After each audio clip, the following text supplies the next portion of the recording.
Hi friends, मैं हूं प्रतीक और welcome to my new YouTube channel. दोस्तों, मैं अपने वीडियोस के थ्रू मैं ये कोशिश करूंगा कि आपकी हेल्थ और वर्कआउट रिलेटेड क्वेरीज को मैं क्लियर कर सकूं। और आज मैं अपने इस वीडियो में बात करने वाला हूं कार्बोहाइड्रेट्स के बारे में। तो दोस्तों, सबसे पहले हम ये जान लेते हैं कि फिट रहने के लिए जो हमारे डाइट में जो सबसे इंपॉर्टेंट जो मैक्रोन्यूट्रिएंट्स जो होते हैं वो 3 होते हैं। वो हैं प्रोटीन, कार्बोहाइड्रेट और फैट। अगर इन तीनों में से कोई भी एक मैक्रोस अगर मिसिंग होता है तो वो कंप्लीट सोर्स ऑफ मील नहीं होता है।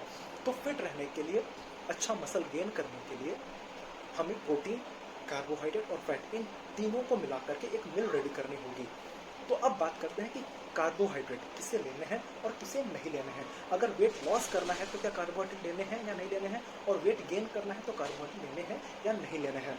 तो दोस्तों, हम ये जान लेते हैं कि कार्बोहाइड्रेट 2 टाइप के होते हैं, सिंपल कार्बोहाइड्रेट और कॉम्प्लेक्स कार्बोहाइड्रेट। सिंपल कार्बोहाइड्रेट्स वो होते हैं जो हमारे ब्लड वेसल में इजीली एब्जॉर्ब हो जाते हैं और ग्लूकोज में कन्वर्ट होकर के फैट में कन्वर्ट हो जाते हैं, क्योंकि बॉडी उन्हें एनर्जी के फॉर्म में यूटिलाइज नहीं करती है और आगे जा करके यही स्टबन या विसरल फैट में कन्वर्ट हो जाते हैं, क्योंकि इनका ग्लाइसेमिक इंडेक्स जो होता है वो बहुत हाई होता है। इसके वजह से इंसुलिन को स्पाइक करते हैं और टाइप 2 डायबिटीज को प्रमोट करते हैं।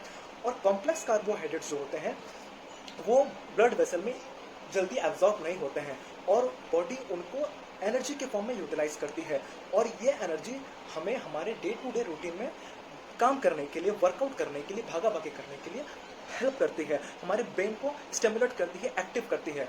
तो अगर हम अपने डाइट में कॉम्प्लेक्स कार्बोहाइड्रेट ऐड कर रहे हैं तो वो हमें हेल्प करती है to stay fit, to gain good amount of muscle mass. लेकिन अब हमें यह भी ध्यान रखना होगा कि हमारा गोल क्या है। अगर हम वेट लॉस करना चाह रहे हैं तो हमें हमारे डाइट से सिंपल कार्ब्स को एकदम हटा देना है और कॉम्प्लेक्स कार्ब्स को धीरे धीरे करके कम करना है, एकदम खत्म नहीं करना है, क्योंकि अगर हम एकदम खत्म कर देंगे तो हमें एनर्जी नहीं मिलेगी। और अगर हम मसल मास गेन करना चाह रहे हैं या फिट रहना चाह रहे हैं, good amount of muscle mass gain करना चाह रहे हैं या अच्छा क्लीन गेन करना चाह रहे हैं, तो हमें हमारे डाइट में कॉम्प्लेक्स कार्बोहाइड्रेट को ऐड करना होगा। सिंपल कार्बोहाइड्रेट और कॉम्प्लेक्स कार्बोहाइड्रेट में फ़र्क ये है कि सिंपल कार्बोहाइड्रेट्स होते हैं वो रिफाइंड होते हैं, हाईली प्रोसेस्ड होते हैं, और कॉम्प्लेक्स कार्बोहाइड्रेट्स जो होते हैं वो रिफाइंड नहीं होते, वो प्रोसेस्ड नहीं होते हैं, वो होल फूड ग्रेन होते हैं, फूड ग्रेन्स होते हैं। और भी बहुत सारे सोर्सेस हैं कॉम्प्लेक्स कार्बोहाइड्रेट के, जिसके बारे में मैं अपने दूसरे वीडियो में बात करूंगा। तो फिलहाल के लिए हम ये समझ लेते हैं कि अगर हमें वेट लॉस करना है तो हमें हमारे डाइट को खुद मॉनिटर करना होगा। हमें ये देखना होगा कि हमारे डाइट में हम कार्बोहाइड्रेट्स के कंटेंट को, कॉम्प्लेक्स कार्बोहाइड्रेट के कंटेंट को किस तरह से धीरे धीरे करके कम करें।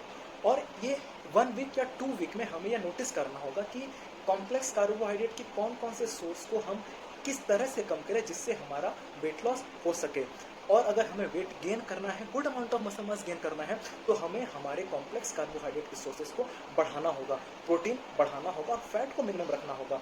और अगर वेट लॉस करना है तो कार्बोहाइड्रेट्स को कम करना होगा और फैट को कम रखना होगा और प्रोटीन कंटेंट को बढ़ाना होगा। तो दोस्तों, आई होप कि मेरे इस वीडियो से आपकी जो क्वेरीज है मैं उनको क्लियर कर पाया। और अगर आपको और भी कोई फर्दर क्वेरीज है तो आप मेरे कमेंट सेक्शन में मैसेज कर सकते हैं और मैं आपकी क्वेरीज को क्लियर करने की कोशिश करूंगा। और दोस्तों, अगर आपको मेरी ये वीडियो पसंद आई तो प्लीज़ इसको लाइक और सब्सक्राइब ज़रूर करें और इसको शेयर भी करें। Till then, take care, be safe.